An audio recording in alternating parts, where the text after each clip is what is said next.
নওগাঁর নিয়ামতপুরে আমইল গ্রামে আবাদি জমিতে তৈরি করা হচ্ছে বিনোদন পার্ক। ফসলের জমিতে সেচ বন্ধ করে দেওয়ায় চলতি মৌসুমে প্রায় ২৫ বিঘা জমিতে ধান রোপণ করতে পারেনি চাষিরা। মালিক জমি দিতে অস্বীকৃতি জানালে জোর করে দখলের অভিযোগ উঠেছে।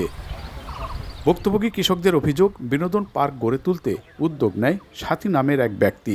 তার একটি পরিত্যক্ত ধানের চাতালকে প্রথমে জায়গা নির্ধারণ করে, কিন্তু পার্কটি সম্প্রসারণ করতে গিয়ে আশপাশের প্রায় ২৫ বিঘা জমিতে পিলার বসায়। আমার এখানে ২ বিঘা জমি, ২ বিঘা জমির মধ্যে ১২ কাঠা জমি অলরেডি জবরদখল নিয়ে নিছে, আর ১.৫ বিঘা জবরদখলের পায়তারা করতেছে। এর আগে খুঁটিগুলো পুঁতেছে, আমাদেরকে না জানিয়ে খুঁটি পুঁতেছে, না বলে খুঁটা মারিছে।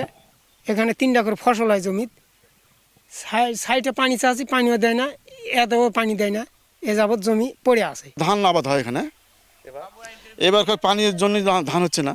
তবে জমিতে সেচ বন্ধ করে দখলে নেওয়ার অভিযোগ অস্বীকার করেন বিনোদন পার্কের পরিচালক। আমি কারো জমি দখল করিনি, কিংবা আমি দখল করতেও চাই না।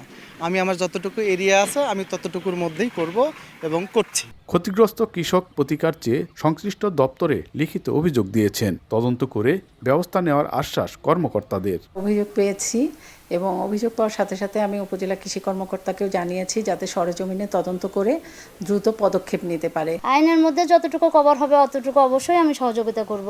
এটা তো আমার নৈতিক দায়িত্ব, দাপ্তরিক দায়িত্ব। বিনোদন পার্ক গড়ে তোলার জন্য সংশ্লিষ্ট দপ্তর থেকে অনাপত্তিপত্র নেওয়ার বিধান থাকলেও উপজেলা প্রশাসন ও কৃষি বিভাগ থেকে তা নেওয়া হয়নি বলে জানিয়েছে সংশ্লিষ্ট দপ্তর।